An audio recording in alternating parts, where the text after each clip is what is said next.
Okay, तो आज की इस वीडियो में मैं सर्वाइव करने वाला हूँ 100 डेज GTA 5 में, वो भी एक ज़ॉम्बी एपोकलिप्स के अंदर। तो स्टार्टिंग में ये वायरस जो है उतना ज्यादा फैलेगा नहीं, तो स्टार्टिंग में हमें ज्यादा खतरा नहीं होगा, लेकिन जैसे जैसे दिन गुजरते जाएंगे वैसे वैसे ज़ॉम्बीज का तादाद और उनका आतंक बढ़ता जाएगा। तो भाई वीडियो को पूरा जरूर देखना। और मैंने 100 डेज के वीडियो तो बहुत सारे बनाया और 100 डेज बहुत सारे वीडियो में मैंने सर्वाइव करा, लेकिन आज के ये 100 डेज का वीडियो बहुत ही ज्यादा अमेजिंग होने वाला है, तो इसलिए वीडियो को पूरा जरूर वॉच करना। और अगर आपको वीडियो अच्छी लगे तो एक लाइक जरूर करना, चैनल पर नए हो तो चैनल को सब्सक्राइब करके बेल आइकन को जरूर दबाना, ताकि ऐसे वीडियोस बनाने में मुझे और भी ज्यादा मजा आए। तो चलो फिर शुरू करते हैं आज का 100 days in GTA 5 in a zombie apocalypse.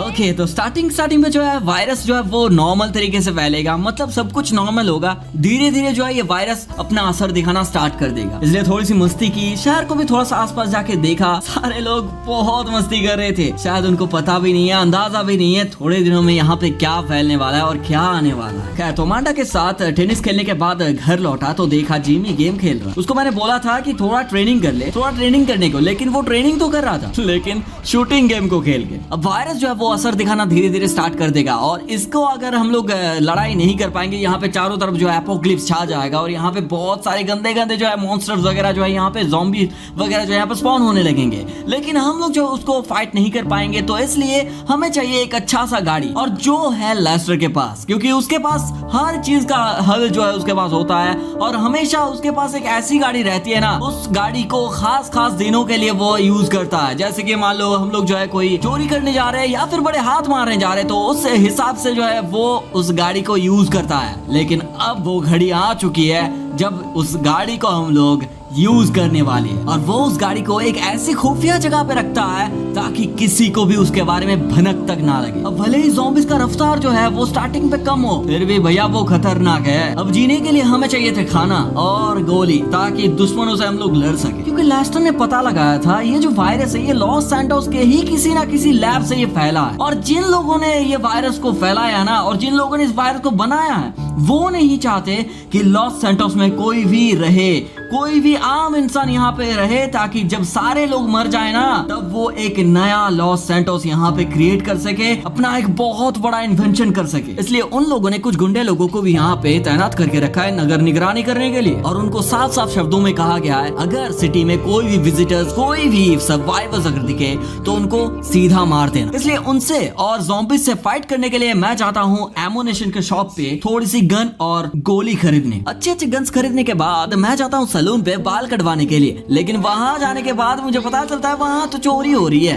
क्योंकि चोर लोगों की यही तो सही टाइम है चोरी करने का, और चोरी करने के बाद अमीर बनने का। लेकिन मैंने उन मेम साहब की हेल्प करी, चोर को मारा और पैसा लेके वापस उन मेम साहब को लौटाया। अब वायरस धीरे धीरे अपना असर दिखाना शुरू करता है। आस पास के अड़ोस पड़ोस में से एक दो ज़ॉम्बीज़ हमारे घर पे भी आए थे, कुछ को तो मैंने बहुत बुरी तरह से मारा। और इस एपोकलिप्स में हमें जो है खाने पीने का भी ध्यान रखना होगा, मतलब टाइम टू टाइम जो है हमें खाने के साथ साथ पानी भी पीना पड़ेगा, वरना भैया हम लोग डिहाइड्रेशन से मर भी सकते हैं। तो हमारा पहला मिशन होगा जितने भी यहाँ पे सर्वाइवर्स बचे होंगे उनको एक सेफ जगह पे लाना और एक आर्मी संगठन खड़ा करना, और दूसरा जिन्होंने इस वायरस को बनवाया है उनको ढूंढ के खत्म करना, और जिन्होंने इस वायरस को बनाया है उनसे इस वायरस का वैक्सीन बनवाना, ताकि इस महामारी को हम अंत करके लॉस सैंटोस को खत्म होने से बचा सके। सर्वाइवर्स को ढूंढते ढूंढते जब थोड़े बहुत सर्वाइवर्स मिले थे तो उनसे मैं बात कर रहा था, और बात करते करते कुछ को तो मैं फ्रेंड्स भी बनाता हूँ, लेकिन वहाँ पे ज़ॉम्बीज़ के साथ साथ बाद में दुश्मन भी हम पे हमला बोलने आ जाते हैं, जिसके कारण बहुत सारे सर्वाइवर्स हम खो देते हैं, बस एक को ही हम लोग बचा पाते हैं। उसके बाद घर आता हूँ तो देखता हूँ वहाँ पे ट्रेवर, लेस्टर और फ्रैंकलिन भी आ चुका था, और हमने वहाँ पे बहुत देर तक प्लानिंग की। लेस्टर ने बोला हमारे पास अभी जो भी सामान है वो आज या तो कल खत्म हो जाएंगे, तो हमें रिसोर्सेज भी कलेक्ट करते रहना होगा ताकि दुश्मनों से भी हम डट के सामना कर पाए। तो सारा कुछ पैनिक करने के बाद लेस्टर ने माइकल और ट्रेवर को भेजता है मिलिट्री बेस पे रिसोर्सेज लाने के लिए, और वो इस वायरस को कैसे रोका जाए उस पर रिसर्च करेगा, और इन सबको प्रोटेक्ट करने के लिए फ्रैंकलिन उनके साथ रहेगा। लेकिन हम ज़ॉम्बीज का सामना ऐसे नहीं कर सकते, ऐसे गाड़ी हो सकते हैं हम लोग इनको टक्कर भी मारेंगे तो ये फूट जाएगा भाई। तो हमें जो है इसके लिए एक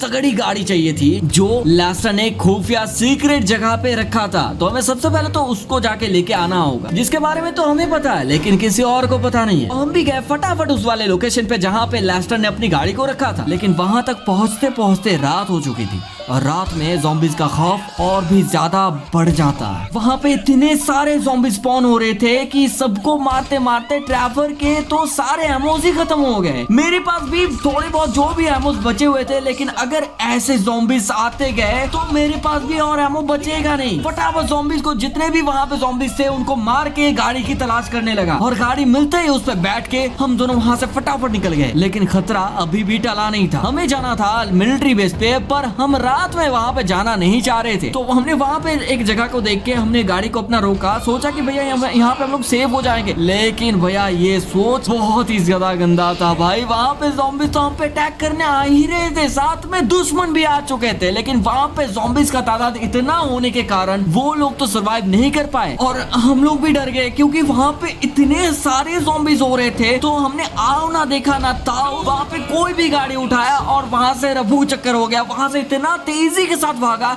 कि पूछो मत। बाद में मैंने देखा कुछ सर्वाइवर्स बीच पे सर्वाइव करने की कोशिश कर रहे थे। तो मैंने फटाफट ट्रैवर को बोला कि गाड़ी लेके जो है घर पे पहुंच, मैं घर पे मिलूंगा, और मैं जाने वाला था उनको बचाने के लिए। वहां पे भी इतने सारे ज़ॉम्बी स्पॉन हो रहे थे कि भैया पूछो मत। सबको मारते मारते जब मैं थक चुका था तो मैंने जो है वहां पे कुछ लोगों को मैं बचा पाया था, लेकिन सारे लोगों को मैं बचा नहीं पाया था। तो जितने भी बचे लोग थे उनको लेके मैं गाड़ी बदल बदल के वहां से भागा, क्योंकि अभी हमें जाना था मिलिट्री बेस पे रिसोर्सेज कलेक्ट करने के लिए। अगर होंगे तो मिलिट्री बेस पे जैसे हम लोग पहुंचे तो वहां का नजारा भाई देखने लायक था भाई। इतने सारे तगड़े तगड़े गाड़ी, प्लेन्स, हेलीकॉप्टर्स, लेकिन बहुत सारे थे भाई, लेकिन सारे के सारे टूटे हुए भाई। हमें तो पता नहीं चल रहा था कि भाई कौन सा जो है वो चलेगा भी या नहीं। हमें जो है डर इतना लग रहा था। वहां पे सारे के सारे सैनिक जो भी थे, आर्मी के लोग जो भी थे, वो सारे लोग जो है इन्फेक्टेड हो चुके थे और ज़ॉम्बी में तब्दील हो चुके थे। और वहां पे इतने सारे ज़ॉम्बीज थे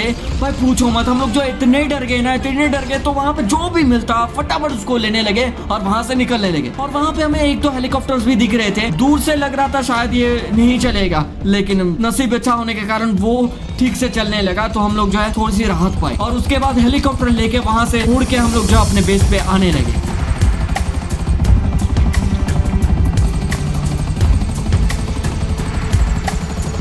हेलीकॉप्टर को ठीक ठाक से लैंड कराने के बाद सर्वाइवर्स को घर पे रखा और ट्रैवर के साथ वापस गया और कुछ सर्वाइवर्स को बचाने के लिए।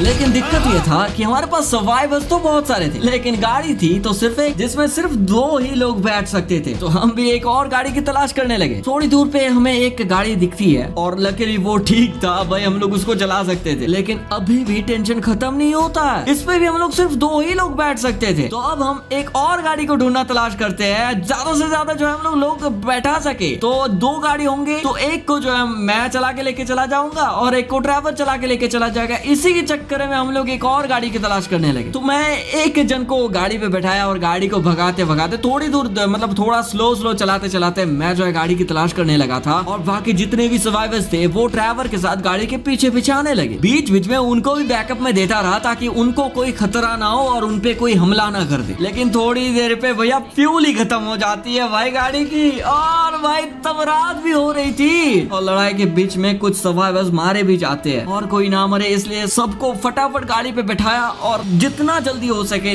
निकल गया और जाने लगा दूसरे सर्वाइवर्स को बचाने। लेकिन एक जगह पे जाके देखा तो वहां पे गाड़ी को ही ब्लॉक करके रख दिए थे ज़ॉम्बीज लोगों ने। हम सब ने मिलकर गाड़ियों को हटाया और फिर जाने लगे सर्वाइवर्स को बचाने। वहां पहुंचे तो पहले तो उन लोगों ने हम पे शक किया, लेकिन माइकल ने उनको समझाया हम भी सर्वाइवर्स हैं, हमें हमसे डरने की कोई बात नहीं है, हम आपको नुकसान करने के लिए नहीं आए यहाँ पे, हम लोग आपको बचाने के लिए आए यहाँ पे। तो वो लोग समझ गए, वो लोग हमारे दोस्त बन चुके थे। लेकिन यहाँ पे पे भी एक और प्रॉब्लम थी। हमारे पास गाड़ी तो थी एक, और वो भी ज्यादा फ्यूल उसमें था नहीं, तो हमें चाहिए थे एक और गाड़ी। मतलब बैकअप के लिए जो है हमें एक और गाड़ी चाहिए थे। मतलब अगर ये गाड़ी जो है खराब भी हो जाती है रास्ते में, तो हम लोग जो बैकअप के तौर पे हम लोग उसको यूज कर सके। लेकिन यहाँ पे गाड़ी तो बहुत सारे थे, लेकिन सारे के सारे जो है टूटे हुए, फूटे हुए, सब कुछ खराब हो गए। मतलब सारे के सारे गाड़ी जो है वो खराब हो चुके थे। और तभी सर्वाइवर्स में से 2 बंदों ने कहा हम इसको ठीक कर सकते हैं। तो वो लोग गाड़ी को ठीक करने लगे और हम लोग देने लगे उनको बैकअप।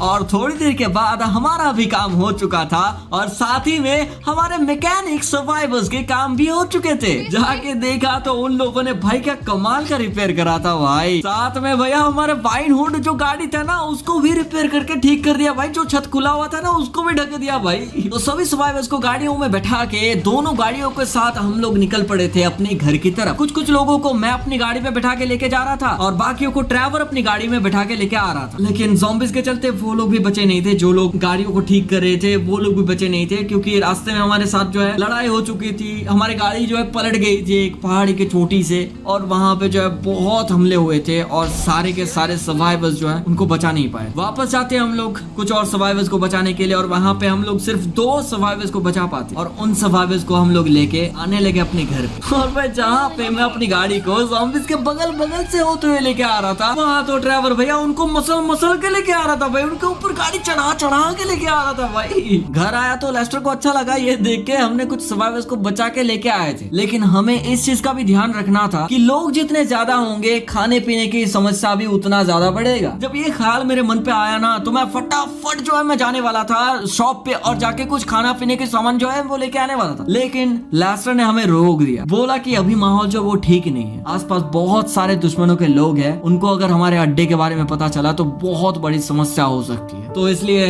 जब तक माहौल शांत नहीं हुआ तब तक हमें यहाँ पे मजबूरन रुकना पड़ा। थोड़ी देर के बाद लेस्टर बताता है अब माहौल थोड़ा शांत हो चुका है, अब तुम लोग जा सकते हो, लेकिन जैसे ही सामान मिले तो तुरंत ही वापस आना। थोड़ा आसपास घूमने के साथ ही साथ हमें जो एक दुकान दिख जाता है, लेकिन वहां जाने से पहले भैया इनसे तो हमें निपटना पड़ेगा ना। थोड़े बहुत ज़ॉम्बीज़ को मार के फटाफट जाता हूँ दुकान में और जाके सामान को लेने लगता हूँ, लेकिन तभी आ जाते हैं दुश्मन के लोग, जैसे तैसे करके उनको मारने लगा, और फिर सारे के सारे सामान को लेके फटाफट वहां से निकल गया। लेकिन तभी हुआ वो जो होना नहीं चाहिए था, क्योंकि भैया हमने दुश्मनों को अभी अभी मारा है, और वो लोग बस आते ही होंगे। तो भैया हम लोग जैसे तैसे दुश्मनों की गाड़ी को लेके वहां से थोड़ा दूर आए, ताकि हम लोग जो है थोड़ा सा सेव हो सके। लेकिन इस गाड़ी को चलाना मतलब मुसीबत को अपने सर पे लेके चलने जैसा है, इसलिए मैंने ड्राइवर को बोला कि ड्राइवर तू अलग जा, मैं भी अलग जाता हूँ, और एक एक गाड़ी को हम लोग ढूंढते हैं। क्या पता तुझे अगर गाड़ी मिलता है तो तू मुझे जो है कॉल करके बोल देना, अगर मुझे मिलेगा तो मैं तुझे कॉल करके बोल दूंगा, क्योंकि उनकी गाड़ी अगर हम लोग चलाएंगे तो हो सकता है कोई ट्रैकर वगैरह कोई भी रखा हुआ होगा, और हमें जो है वो लोग ढूंढते हुए पकड़ सकते, कुछ भी हो सकता है। और ऐसे ही गाड़ी ढूंढते ढूंढते मैं एक ऐसी जगह पे पहुंचता हूँ जहाँ इस वायरस ने उसके नक्शे को ही चेंज कर दिया था भाई। हर तरफ बस तबाही और तबाही। वहाँ पे इतना डर लग रहा था ना मुझे, और वहाँ पे इतने सारे ज़ॉम्बीज़ एक के बाद आए जा रहे थे। अगर मैं यहाँ पे ज्यादा देर तक रुका या तो मैं मारा जाऊंगा, क्योंकि एमो तो खत्म हो जाएंगे ना। तो इसलिए फटाफट वहाँ पे जो भी मैं लेने आया था उसको लेने लगा, क्योंकि गाड़ी हमें चाहिए थे। तो यहाँ पे गाड़ी तो बहुत सारे थे, लेकिन विस्फोट होने के कारण लगता है ये सारे के सारे जो दरवाजे है ना वो जम गया होगा, इसलिए कोई भी मैं किसी को भी खोल नहीं पा रहा था। और भैया चाहे जो भी हो जाए हमें गाड़ी तो ढूंढना ही था ना, इसलिए भैया मैं वहां से निकल भी नहीं पा रहा था, और हर एक गाड़ी को जाके चेक कर रहा था कोई तो गाड़ी खुल जाए और मैं उसको लेके यहाँ से फटाफट निकल जाऊं। और मैं इसीलिए वहां पे बहुत देर तक रुका रहा गाड़ी को ढूंढने के तलाश में। और तभी जो है इसी दौरान ड्राइवर का कॉल आता है, बोलता है उसे एक गाड़ी मिल चुकी है। मैं बोलता हूँ जहाँ पे हम लोग पहले रुके थे गैस स्टेशन में, वहां पे आजा। मैं थोड़ी देर बाद वहां पे पहुंचता हूँ। गया तो देखा भाई ड्राइवर ने क्या गाड़ी ढूंढा है भाई, क्या ऑसम गाड़ी है। लेकिन आसपास देखा तो दुश्मन भी हम पे हमला बोलने के लिए आ रहे थे, और मैंने ना आओ ना देखा ना ताओ, मैं जितना जल्दी और जितना तेजी के साथ हो सके गाड़ी को भगाने लगा।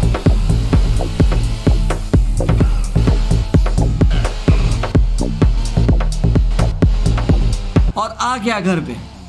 उसके बाद हम लोग कोई भी काम नहीं कर पा रहे थे, लैपटॉप या फिर कोई भी काम हम लोग नहीं कर पा रहे थे, चार्जिंग खत्म हो जाता, तो इसलिए कोई भी हम लोग काम करेंगे तो इसके लिए हमें चाहिए थे इलेक्ट्रिसिटी, और अगर इलेक्ट्रिसिटी ही नहीं होगा तो आगे चल के हमें जो है बहुत प्रॉब्लम सामना करना पड़ सकता है। तो सर्वाइवर्स में से किसी एक ने बोला कि भाई वो ठीक कर सकता है उसको, तो मैं और ट्रैवर फटाफट उसको लेके वहीं पे जाता हूँ जहाँ पे वो बोल रहा है कि वो उसको ठीक कर सकता है, उसके लोकेशन पे मैं जाने लगता हूँ। और इस बंदे ने अगर इसको ठीक कर दिया ना तो पूरे सिटी में वापस से इलेक्ट्रिसिटी आ जाएगी। लेकिन जाते ही हमने देखा कुछ बंदे वहाँ पे पहले से ही मौजूद थे, तो हमें तो पहले लगा कि वहाँ पे वो लोग तो कुछ गैंग के मेंबर्स होंगे, लेकिन बाद में पता चला ये लोग भी सर्वाइवर्स थे। मैंने बोला कि तुम लोग जो है हमारे साथ चलो, लेकिन उन लोगों ने बोला कि हम लोग किसी के पल्ले नहीं पड़ेंगे क्योंकि हमें जो है सर्वाइव करना आता है, हम लोग यहाँ वहाँ जाके रह लेंगे, हमारे आपके कोई भी चीजें नहीं, मतलब अकड़ू टाइप का थे भाई वो लोग। और वहां से उनसे बात करते करते भाई इतने सारे ज़ॉम्बीज़ अचानक से हम पे हमला बोलने लगे भाई, और देखा तो भैया सर्वाइवर्स जो भी थे वहां पे वो लोग भाग चुके थे। तो ज़ॉम्बीज़ को मारते हुए ही हम हमारे बंदे के लोकेशन पे जाने लगे, और वहां पे पहुंचा तो देखा वहां पे बहुत धुआं निकल रहा था, और दरवाजे के पास गया तो देखा तो दरवाजा भी बंद था। फटाफट गया एक गाड़ी को लेके आया और दरवाजे को तोड़ दिया। वहां पे इतने सारे ज़ॉम्बीज़ आ रहे थे, उनको संभालना मुश्किल हो रहा था, फिर भी हम डटे रहे और बोला कि भाई तू जाके उसको ठीक कर, इन लोगों को तो हम लोग देख लेंगे। थोड़ी देर के बाद मैं और ट्रैवर जब माहौल को थोड़ा सा शांत कर दिया तो उसके बाद मैं जाके देखा फटाफट कि ये ठीक हो रहा है या नहीं। तभी उसने बोला उसको कुछ फ्यूज और कुछ चीजें चाहिए थे, तभी वो उसको ठीक कर सकता है। तो मैंने बिना देर किया पहले तो उसको बोला कि कोशिश करते रहो जब तक मैं लौटता नहीं हूँ, और ट्रैवर को बोला कि उसको प्रोटेक्ट करते रहे ताकि ये मर ना जाए, और निकल गया ऐसी ऐसी जगहों पे जहाँ पे मुझे इन सर्वाइवर्स वगैरह मिल सकता है। मैं दो जगह पे जाने वाला था, एक तो है मिलिट्री बेस और एक है बक्सरा फैक्ट्री, और सच में हो सकता है वहाँ पे मुझे ये सब मिल जाए, लेकिन शायद मैंने यहाँ पे रात में आके गलती कर दी भाई। वहाँ का माहौल बहुत ही ज्यादा खतरनाक हो चुका था रात में, तो भैया पूछो ही मत। और वहाँ पे मुझे कुछ बक्से भी दिखता है, लेकिन एक एक चीज को पकड़ पकड़ के देखने का टाइम मेरे पास बिल्कुल भी नहीं था, इसलिए जो भी सामान मेरे को मिला उनको बाहर रखा बक्से से और आसपास देखने लगा ताकि एक ऐसी गाड़ी मिले जिसके अंदर मैं उन सब चीजों को भर के ले जा सकूं। थोड़ी देर ढूंढने के बाद मुझे एक गाड़ी मिलती है और उसके अंदर सारे सामान को रखा और जितना तेजी के साथ हो सके वहां से निकलने लगा।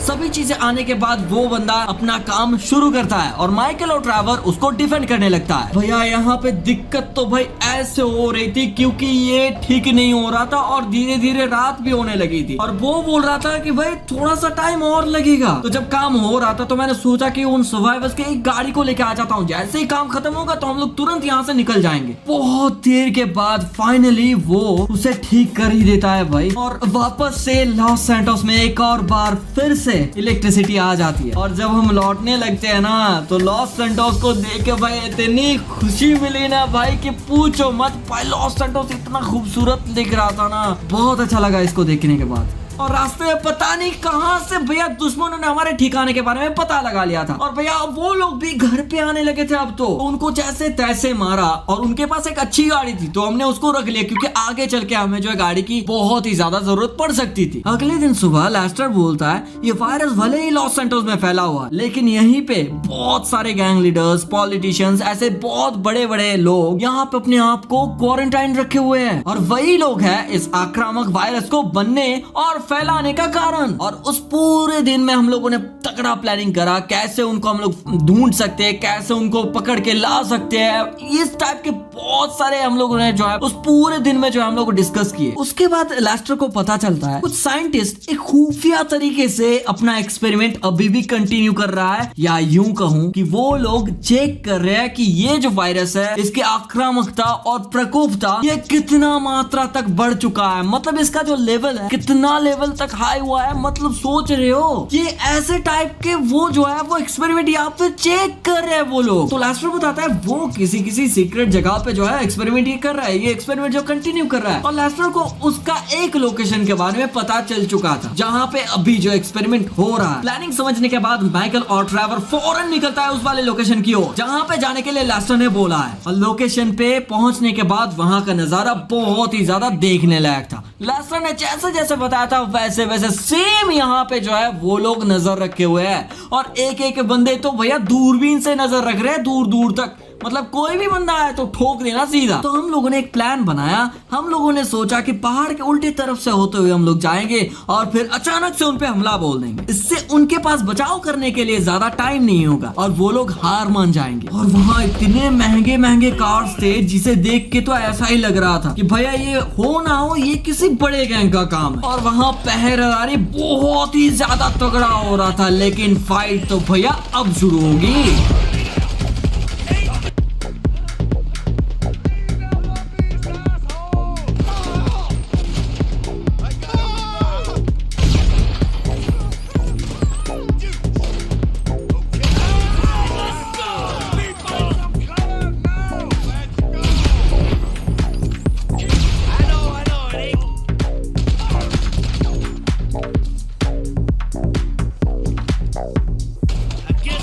खत्म होने के बाद हम लोग सीधा पहुंचे साइंटिस्ट को पकड़ने के लिए और पकड़ के भैया उनको बहुत धोया, बहुत पूछा और पीट पीट के पूछताछ की कि भैया कौन है, बता भाई कौन है इसके पीछे। लेकिन इतना मार खाने के बावजूद उन लोगों ने सिर्फ एक ही बात को बार बार दोहराता है। वो लोग बोले हम यहाँ पे एक एक्सपेरिमेंट कर रहे थे, लेकिन जब ये एक्सपेरिमेंट चूहों पे करना स्टार्ट हुआ तो लगभग सारे के सारे चूहे जो एक्सपेरिमेंट के बाद मर जा रहे थे, लेकिन उनमें से एक दो चूहे पे उस एक्सपेरिमेंट का उल्टा असर होने की वजह से वो लोग आदमखोर हो जाते हैं और फिर इसी की वजह से ये वायरस फैला। लेकिन इसके बाद की कहानी, कौन है इसके पीछे, क्यों वो ये काम कर रहा है, भाई ये जवाब तो वो दे ही नहीं रहा था। ट्रैवल को तो भाई और उसको इतना गुस्सा आ रहा था कि वो तो उन दोनों को मार ही देता। लेकिन तभी माइकल पूछता है क्या तुम लोग इसका वैक्सीन बना सकते हो या नहीं। तो वो लोग कहते हैं कि इस वायरस को बनाने में सिर्फ हम दोनों ही नहीं थे, टोटल 30 साइंटिस्टों ने मिलकर इसे बनाया है। अगर बाकी के साइंटिस्ट भी मौजूद होंगे तो ये इस महामारी को विनाश करने की दवाई भी बना सकते हैं। लेकिन उन लोगों ने ये भी कहा कि हम अभी सारे एक समय एक ही जगह पे नहीं रहते, अलग अलग जगह पे जा जाके जो हम लोग चेक करते रहते हैं वायरस जो है वो उसका प्रकोप कितना पावरफुल हुआ है, वायरस कितना तगड़ा हुआ है और कितना ज्यादा लेवल जो है वो उसका हाई हुआ है, ये हम लोग चेक कर रहे हैं। और चेक करने के बाद फिर थोड़े टाइम के बाद हम लोग उस लोकेशन को छोड़ के चले जाते हैं किसी और लोकेशन पे चेक करने के लिए। मतलब कि उन साइंटिस्ट को ढूंढना है तो हमें जो है पूरे लॉस सैंटोस का चक्कर काटना होगा, छानबीन करना होगा अच्छे से अच्छे, तभी जाके हम लोग उनको ढूंढ के पकड़ सकते हैं। तो वहां से दो गाड़ी को उठाया, एक में बैठाया एक साइंटिस्ट को और दूसरे में ट्रेवर ने एक साइंटिस्ट को बैठा के हम लोग लेके आया और उनको कहा कि भैया अगर कुछ भी चालबाजी की ना तो गोली सीधा खोपड़ी पे जाएगी। घर आने के बाद बाकी सभी सवाल लेस्टर उनसे पूछता है। सवाल जवाब होने के बाद वो लोग बताते हैं हमने दो जगहों पे इस एक्सपेरिमेंट को करना स्टार्ट करा था, मिलिट्री बेस और रेगिस्तान के एक हॉस्टल पे, लेकिन ये वायरस फैला है रेगिस्तान के उस हॉस्टल से। उसके बाद वो लोग और कुछ नहीं बताते हैं तो उनको और मार पड़ी। लेकिन उसके बाद बहुत देर तक मार खाने के बाद उन लोगों ने उस लोकेशन को रिवील कर दिया, बोला कि रेगिस्तान में इसलिए हम लोग कर रहे थे क्योंकि मिलिट्री बेस में ऐसे ऐसे बहुत सारी चीजें नहीं होते हैं जो हम लोग सीक्रेटली एक खुफिया जगह पे हम लोग करते हैं। और इसके बाद और भी बहुत सारे डार्क सीक्रेट जो है वो बताते हैं वो लोग। उसके बाद जब लोकेशन के बारे में पता चल जाता है तो उसके बाद हम लोग डिस्कशन करते हैं कि कहाँ पे कौन जाएगा और वहां से कुछ क्लू वगैरह अगर कुछ मिल जाता है तो उनको लेके आएंगे और उसके तहत हो सकता है लेस्टर को कुछ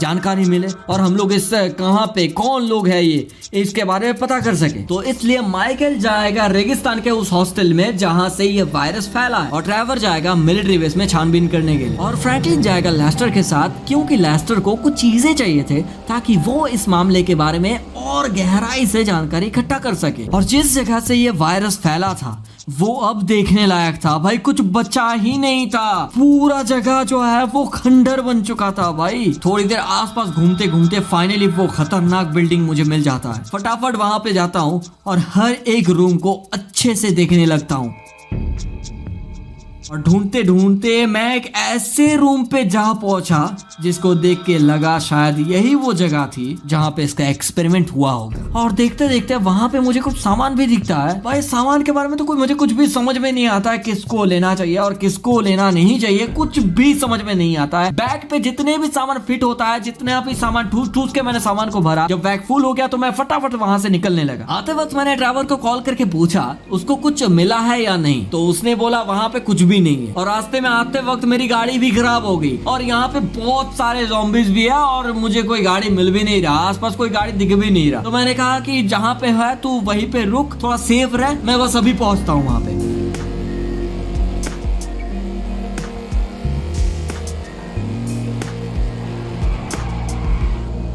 और जैसे ही ड्राइवर के पास पहुंचा तो देखा वो तो भैया ध्यान मग्न हो चुका था। जोर से पुकारा ड्राइवर, तब जाके उसकी आंख खुली भाई। और जैसे ही आंख खुली तो भैया ज़ॉम्बीज़ को मारने लगा भाई। कहीं उसके इस चक्कर के चलते भैया उल्टा ना पड़ जाए, तो इसलिए मैंने रिस्क नहीं लिया और ज़ॉम्बीज़ को मारने लगा। और फिर आने लगा घर की तरफ। अब शायद लेस्टर कुछ पता कर पाएगा ये सोच के, लेकिन तभी फ्रैंकलिन का कॉल आता है। वो बोलता है उन लोगों को आके कुछ लोगों ने बहुत बुरी तरीके से पीटा भाई। लेस्टर को भी बहुत बुरी तरह से पीट के उसको उठा के लेके चले गए। मुझे भी बहुत गंदी तरीके से मारा। मैंने बहुत देर कोशिश की लेकिन हुआ नहीं, मैं कुछ नहीं कर पाया। तो मैंने ज्यादा कुछ सोचा नहीं भाई, मुझे कुछ भी समझ में नहीं आ रहा था भाई। लेस्टर किडनैप हो चुका है भाई। मतलब पहले तो मेरे को समझ में नहीं आ रहा था ये चीज कि लेस्टर को किडनैप करा। तो उसके बाद मैंने ना देखा ना था, मेरा दिमाग घूम गया भाई। लेस्टर किडनैप हो चुका है। मेरे से जितना हो रहा था भाई मैं गाड़ी को भगा रहा था। और तब मेरे को ये चीज समझ में नहीं आ रहा था भाई, लेस्टर को किडनैप करके लेके चले गए थे वो लोग, फ्रैंकलिन को मार के वहाँ पे क्यों छोड़ के चले गए वहाँ पे। मेरे को तो पहले तो समझ में कुछ भी नहीं आ रहा था। उसके बाद में पता चला कि लेस्टर ही क्यों, मतलब अब मेरे को समझ में आ रहा था कि पूरी की पूरी कहानी, क्योंकि इस वायरस को फैलाने के पीछे हाथ किन किन लोगों का है वो लेस्टर ऐसे धीरे धीरे करके तो रिवील कर देगा, एक्सपोज कर देगा उनको। इसी के लिए भाई लेस्टर को किडनैप करके वो लोग लेके चले गए। इसका मतलब ड्राइवर लेस्टर की जान खतरे में है यार। लेकिन सबसे पहले हमें ये डर लग रहा था कि फ्रैंकलिन को कोई ज़ॉम्बीज़ ने काट ना ले भाई। अगर ज़ॉम्बीज़ ने काट लिया तो वो भी ज़ॉम्बी बन जाएगा। ये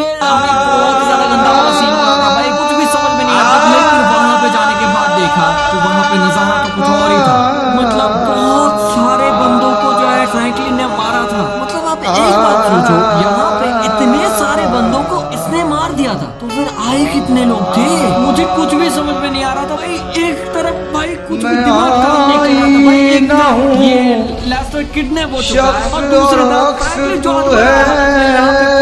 भाई कुछ भी समझ में नहीं आ रहा था भाई। दिमाग शख्स बचाओ किसको? वहाँ पे जितने भी ज़ॉम्बीज़ थे वो मारा और उनको वहाँ से हटाया। और उसके बाद ढूंढने लगा था कि हम लोग जो है कुछ तो इसको जो है सेफली हम लोग कहीं ना कहीं तो लेके जा सके। उसके बाद हम लोग ढूंढने लगे गाड़ी ताकि हम लोग उसको लेके जा सके। उसके बाद ड्राइवर माइकल को बोलता है फ्रैंकलिन को लेके घर चला जाए, इसका तुरंत इलाज होना जरूरी है वरना ये हो सकता है कुछ अनहोनी हो जाएगी। लेकिन माइकल को कुछ भी समझ में नहीं आ रहा था उस टाइम। वो नहीं चाहता कि वो जो है वो अकेला ट्रैवलर को वहाँ पे भेजे, क्योंकि कुछ भी हो सकता है। छोटी सी भी गलती के कारण वो जो है ट्रैवलर को भी खतरे में नहीं डाल सकता था। तो इसलिए माइकल बोलता है नहीं, मुझे थोड़ी देर सोचने का टाइम दे, मैं कुछ हल जरूर निकालूंगा, मुझे थोड़ा सा टाइम दे। अकेला ट्रैवलर को वहाँ पे भेजेगा तो कुछ भी हो सकता है। वो लोग गुस्से में जो है लेस्टर को मार सकते हैं, फ्रैंकलिन को मार सकते हैं, ट्रैवलर को भी मार सकते हैं। यहाँ पे कह रहा हूँ आईना देख कर कुछ भी समझ में नहीं आ रहा कि फ्रैंकलिन का इलाज नहीं हुआ तो ये मर भी सकता। लेकिन क्या होगा आगे? क्या माइकल बचा पाएगा लेस्टर को? और क्या समय रहते फ्रैंकलिन का इलाज हो पाएगा? और क्या माइकल उस बंदे को पकड़ पाएगा जो इस वायरस को फैलाने के पीछे है, यानी कि नेक्स्ट 100 डेज में? आई नो आपको ये 100 डेज बहुत अच्छा लगा। देख कर कह रहा हूँ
बातिन से नादा, देख ले चश्मे बातिन से नादा, मैं वही तो ज़हूर खुदा। देख ले चश्मे बातिन से नादा, मैं वही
बुरखा, ओढ़ कर मीम अहमद का बुरखा।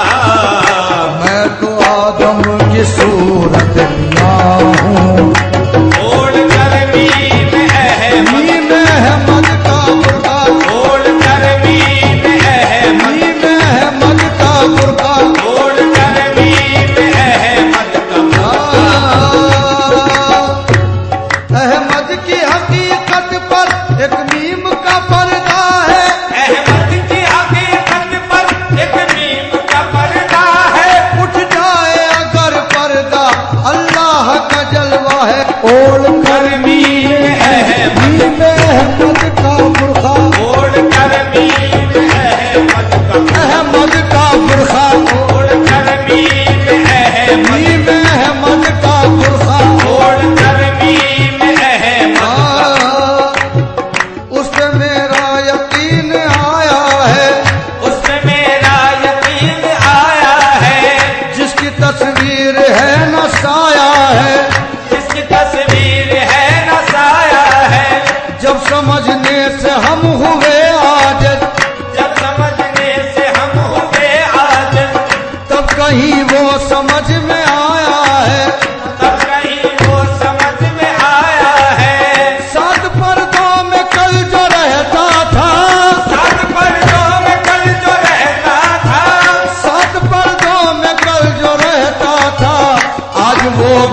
हैं, नूर से मेरे शम्सो कमर है, शाख गुल और बरगो शजर हैं, शाख गुल और बरगो शजर है, ये ज़मीं आसमां को सजा कर, ये ज़मीं आसमां को सजा कर, तेरी आंखों में बन कर जिया हूँ, ये ज़मीं आसमां को सजा कर, तेरी आंखों में बन कर दिया, ये ज़मीं आसमां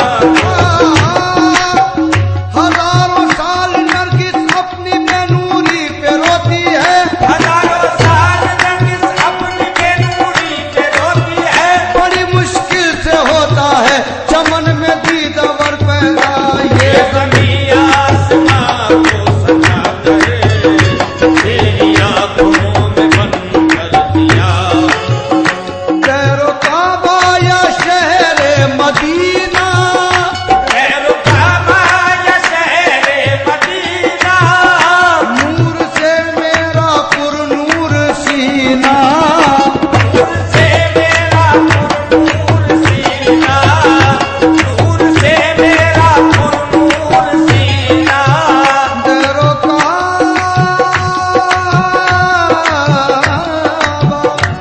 कैरो काबा, कैरो काबा, कैरो काबा या शहर मदीना, खैर काबा या शहरे मदीना, नूर से मेरा पुरनूर सीना, नूर से मेरा पुरनूर सीना, मैं समंदर हूँ कतरे के अंदर, मैं समंदर हूँ कतरे के अंदर, कैसे हर शय में आकर मैं समंदर हूँ कतरे, कतरे के अंदर, मैं समंदर हूँ कतरे, ओ कतरे के अंदर, मैं समंदर हूँ कतरे के अंदर, कैसे हर शय में आकर छुपा हूँ, हुस्न बनकर कभी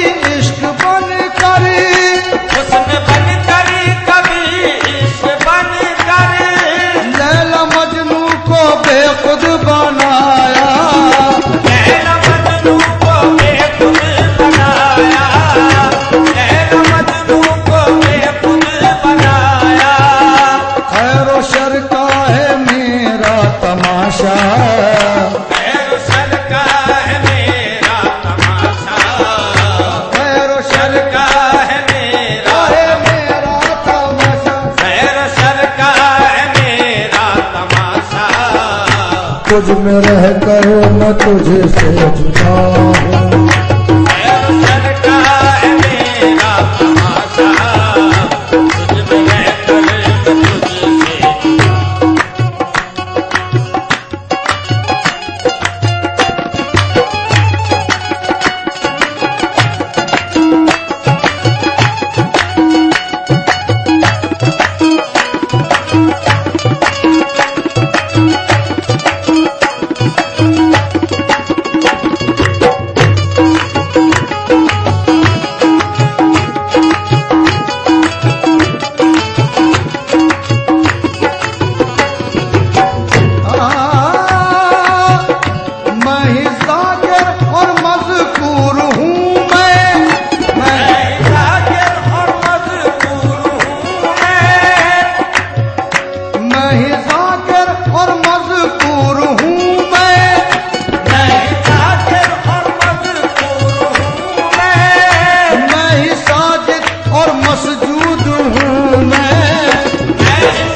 अब हटा देखो पर्दा दुई का, अब हटा देखो पर्दा दुई का, चार सू में तो जलवा अब हटा देखो पर्दा दुई का, चार सू में तो जलवा, अब हटा देखो पर्दा दुई का, अब हटा देखो पर्दा, पर्दा दुई का, अब हटा देखो पर्दा दुई का, चार सू में तो जलवा, अब हटा देखो पर्दा दुई असरार हुस्न यूं न किसी हर बशर से पूछ, असरार हुस्न यूं न किसी हर बशर से पूछ, ऐ बेखबर ये राज किसी बाखबर से पूछ। अब हटा देखो पर्दा, ऐ पर्दा दुई का, अब हटा देखो पर्दा, असरार हुस्न यूं न किसी हर बशर से पूछ, असरार हुस्न यूं न किसी हर बशर से पूछ, ऐ बेखबर ये राज किसी बाखबर से पूछ। अब हटा देखो पर्दा दुई का, चार सू में तो जलवा, शाह मेहताब का रूप लाया, शाह मेहताब का रूप लाया, शाह मेहताब का रूप लाया, रूप लाया, शाह मेहताब का रूप लाया, रूप लाया शाह मेहताब का रूप लाया, फिर भी असरारे कलमा पढ़ाया, फिर भी असरारे कलमा पढ़ाया, फिर भी असरारे कलमा पढ़ाया, शाह मेहताब का रूप लाया, शाह मेहताब का रूप लाया, फिर भी असरारे कलमा पढ़ाया, फिर भी असरारे कलमा पढ़ाया, राह इरफा की सबको बताकर, राह पाक की को बताकर, कह दिया मैं तो खाली बताऊं। बाकी सबको बताकर, कह दिया मैं तो फालतू बनाऊं, राहिर बाकी सबको दिखाकर, कह दिया मैं तो फालतू बनाऊं, पीर आदिल नहीं तेरा सानी, फिर आदिल नहीं तेरा सानी, तीनों ईमा का तू मेरा बानी, तीनों ईमा का तू मेरा बानी, तीनों ईमा का तू मेरा बानी, पीर आदिल नहीं तेरा सानी, पीर आदिल नहीं तेरा सानी, पीर आदिल आदिल, पीर आदिल, आदिल, पीर आदिल, आदिल, पीर आदिल, आदिल, पीर आदिल नहीं तेरा सानी, तीनों ईमा का तू मेरा बानी, तीनों ईमा का तू मेरा बानी, मुझको हरदम शरीयत का डर है, मुझको हरदम शरीयत का डर है, वरना कहता मैं तेरे